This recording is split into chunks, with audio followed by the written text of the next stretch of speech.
የሚጀመሩ የፍቅር ግንኙነቶች ሁሉ ከእግዚአብሔር ናቸው ማለት አይደለም። በተለይ ደግሞ በጣም ክፉ ነገር ምን እንደሆነ ታውቃላችሁ?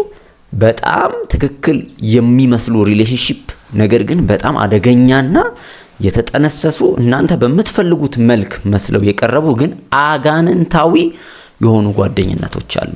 እነዚህን መለየት በጣም ከባድ ሊመስል ይችላል። ነገር ግን ስሜታዊ ሳትሆኑ እንደ እግዚአብሔር ቃል ግን መርምራችሁ ፈትናችሁ ልታጠሯቸው ትችላላችሁ። አንድ ቃል ልንገራችሁ። ለሰው ቅን የምትመስል መንገድ አለች፣ ፍጻሜዋ ግን ሞት ነው ይላል።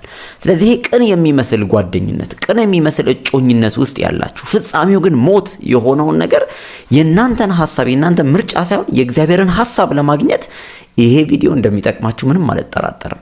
ስለዚህ እንዴት ነው ትክክለኛ ከጌታ ፈቃድ የሆነውን እጮኛዬን ማወቅ የምችለው? ወይም አሁን ያለሁበት ሪሌሽንሺፕ ወደፊት የምገባበት ጓደኝነት ከእግዚአብሔር መሆኑንና አለመሆኑን ትክክለኛ መሰረት ላይ መሆኔና አለመሆኔን እንዴት ነው የማውቀው የምትሉ ከሆነ ቀጥሎ በመነግራችሁ በእነዚህ 5 መንገዶች ትክክለኛ የሆነ መንፈሳዊ ጓደኝነትን የምትለዩበትን መንገድ ነግራችኋለሁ።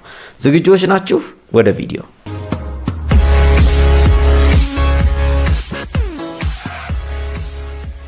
እሺ፣ የመጀመሪያው አንድን እጮኝነት ወይም ጓደኝነት ትክክል እንዳልሆነ የምትለዩበት ወሳኝ መንገድ አለ።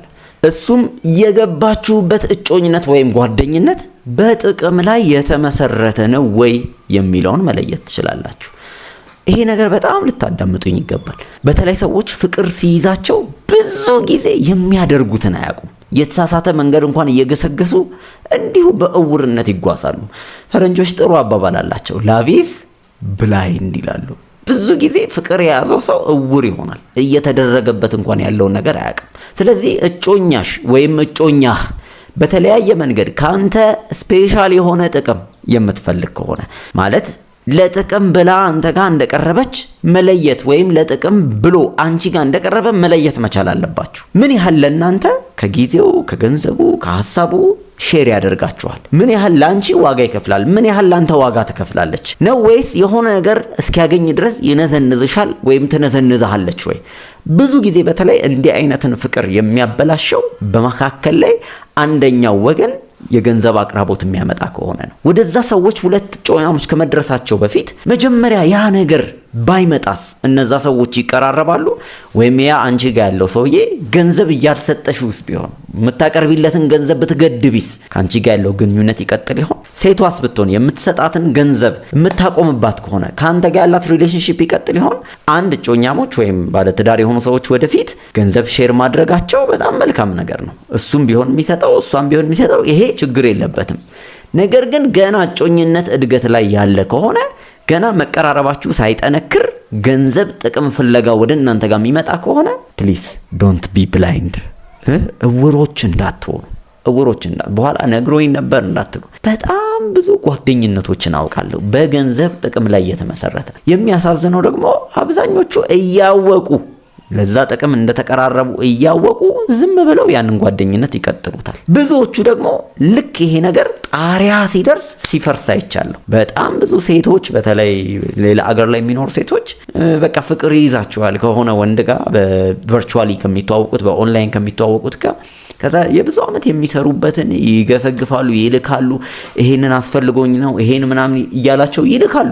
ከዛ የሆነ ጊዜ ላይ ነው ልክ አይናቸው ሲከፈት ወይ ወደ ቁም ነገር መግባት ሲጀምሩ ለካ ሰውየው ምንም ልቡ ከነሱ ጋር የለም። እንደሷ ምናልባት ሌሎች ሰዎች ጋርም እንደዚህ አይነት ኮሙኒኬሽን ሊኖረው ይችላል። በተመሳሳይ መልኩ በጣም ብዙ ሴቶችም ጥቅምን ፍለጋ የሆነ ነገር ከወንዱ ፈልገው የማይቀረብ ልክ ድረስ ይቀርባሉ፣ ያሳስታሉ በማይሆን መንገድ።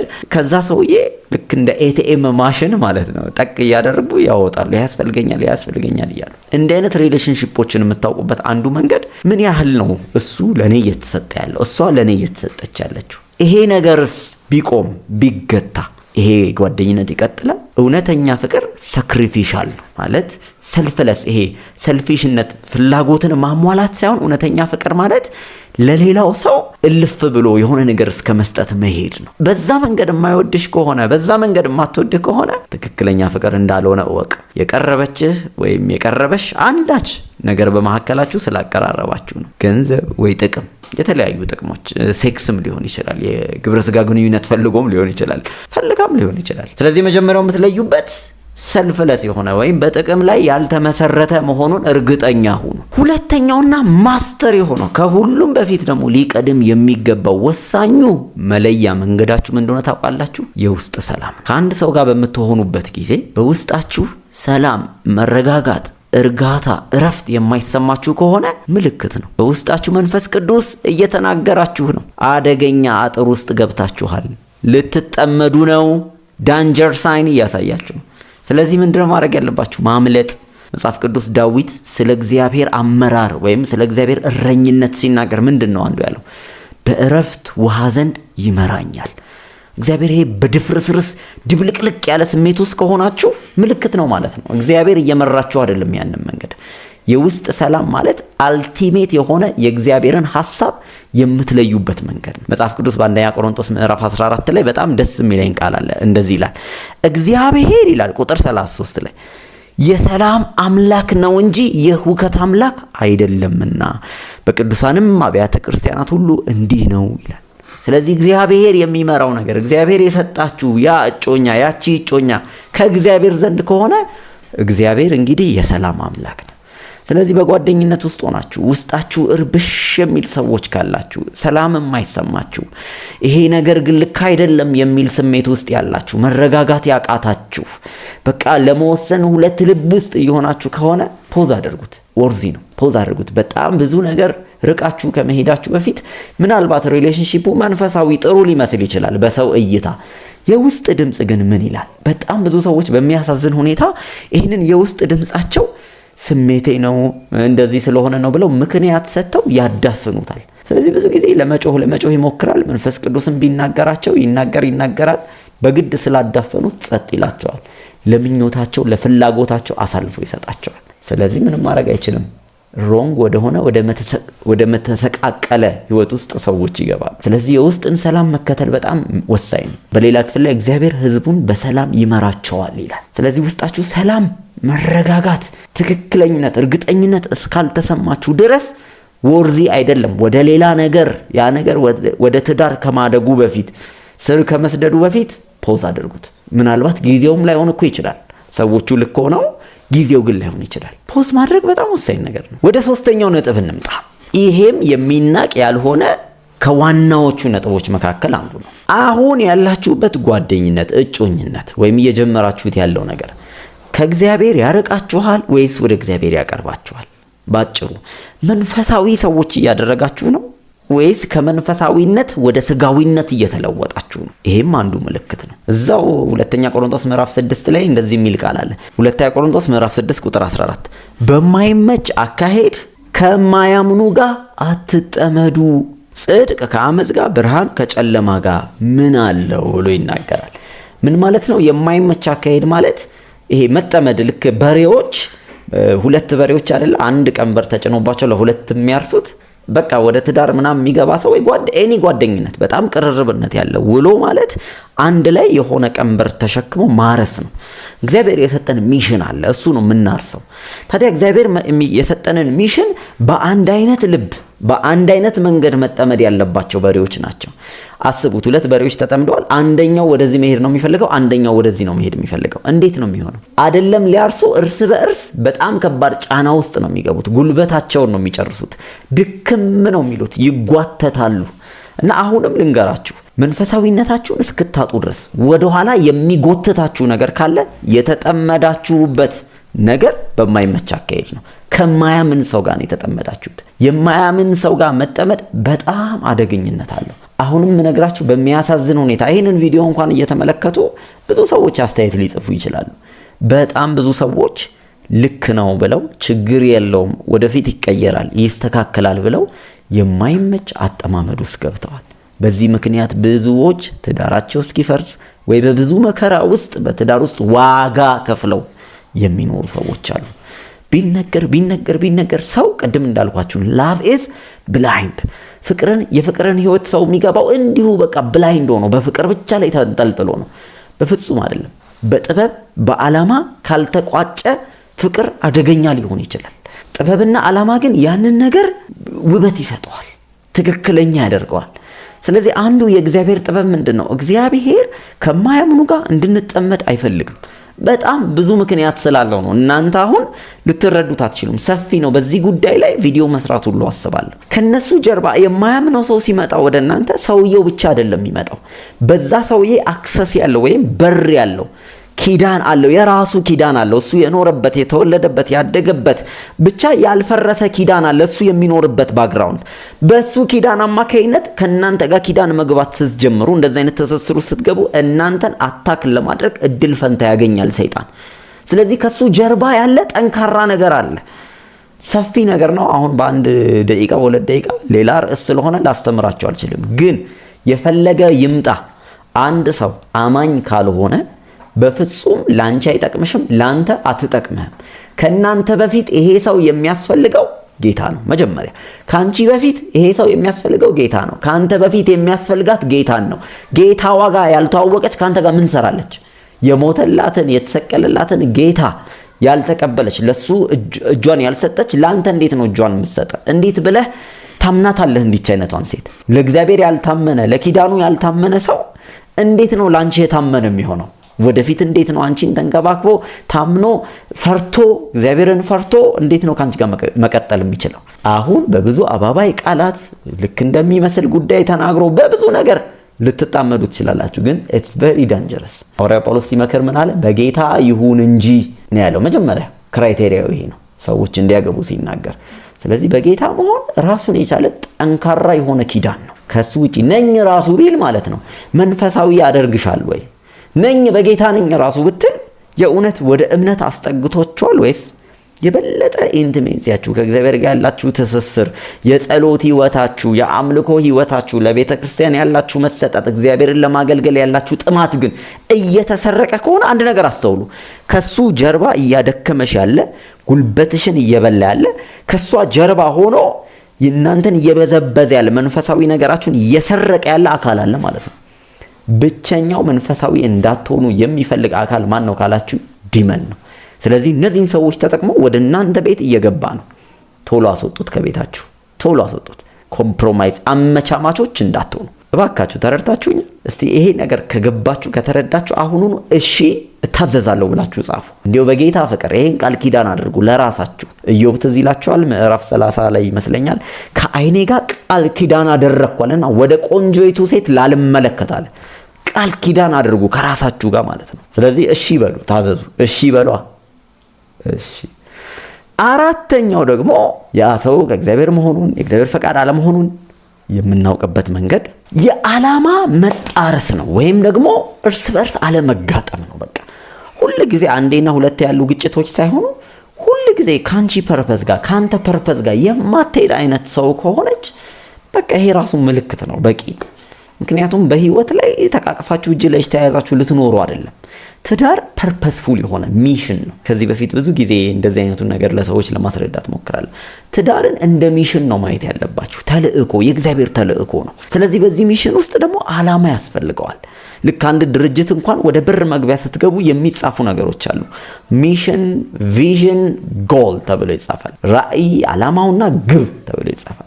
ትዳር የበለጠ ይሄ ዲዛይን የሚያስፈልገው ተቋም ነው። ዝም ብሎ እጅ ለእጅ የተያያዙ በቃ ፊልም ለፊልም እያዩ እንደዛ አይደለም ትዳር። እሺ ላይፍ ውስጥ እንደዛ አይነት ነገር ሁሉ አይቀጥልም። ይልቁንስ አብራችሁ የምትገነቡት ቤት ነው። እየተቀባበላችሁ ከመሰረት ድንጋዩ ጀምሮ ማለት ነው የሚቆም ነገር አለ ትዳር ላይ። እግዚአብሔርም ይላል ለአዳም የሚወዳት ቆንጂዬ ደስ የምትል ምናምን አይደለም፣ ምቹ ረዳት እንፍጠርለት ነው ያለው። ምን ማለት ነው? የምትመቸው ረዳት። ምንድነው የምትረዳው? የሆነ ፐርፐዝ አለ ማለት ነው። እግዚአብሔር ለአዳም የሰጠው አንድ ፐርፐዝ ነበር። ያችን የእግዚአብሔርን አትክልት ስፍራ እንዲጠብቃት እንዲያለማት፣ እሱን ስራ እንድትረዳው ነው ሴትን ያዘጋጀለት። ስለዚህ ትዳር ማለት ወደፊት እንግዲህ ወደ ትዳር ስትገቡ ጨዋታ አይደለም ማለት ነው። ጨዋታ አይደለም። ገርል ፍሬንድ ቦይ ፍሬንድ የመያዝ ጨዋታ ብቻ አይደለም። የምትረዳዱት ነገር አለ፣ የምትሰሩት ስራ አለ።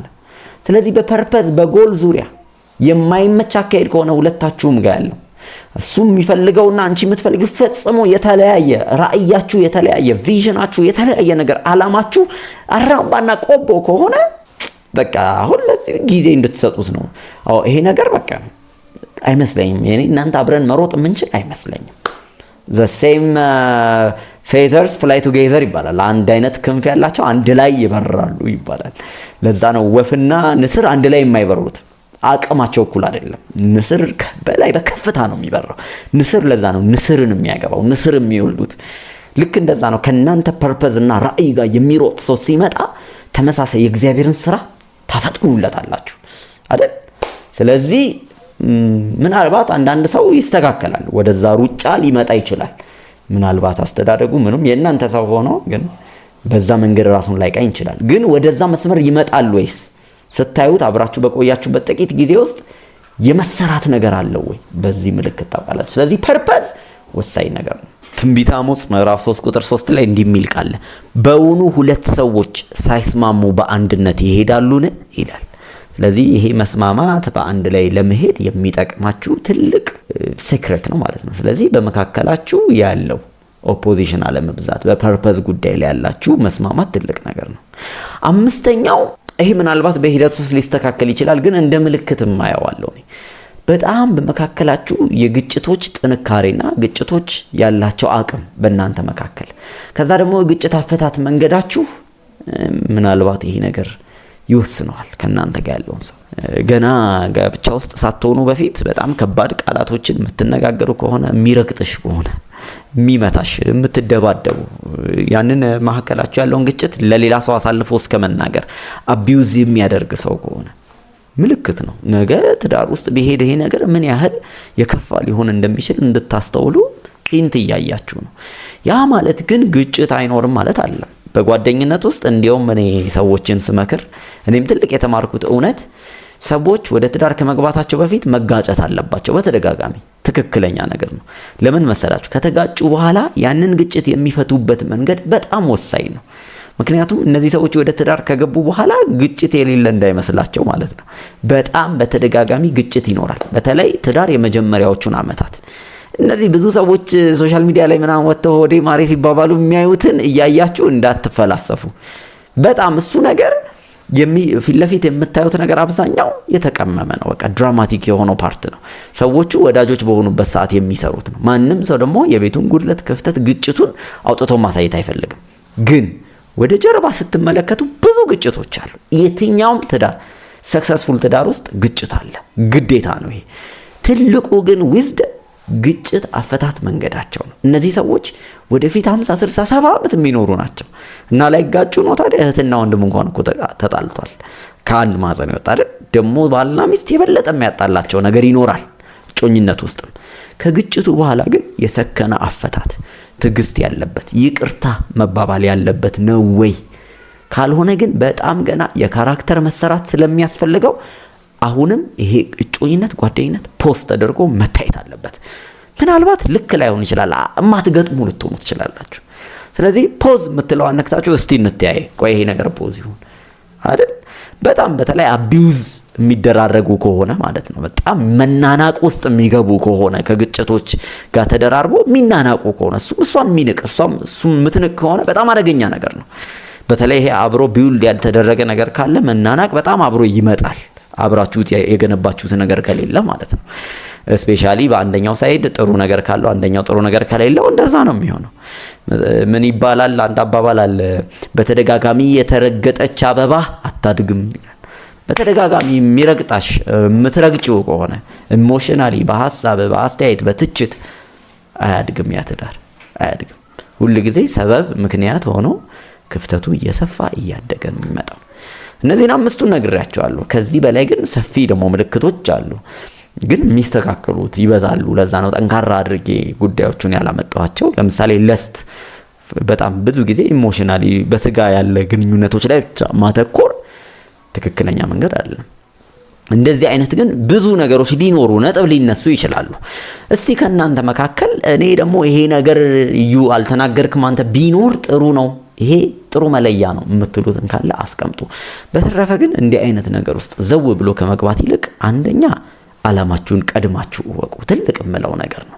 ዓላማ ወሳኝ ነገር ነው ለአንድ ሰው ዓላማውን ሳያቅ ትዳር ውስጥ ቢገባ ልክ አይሆን።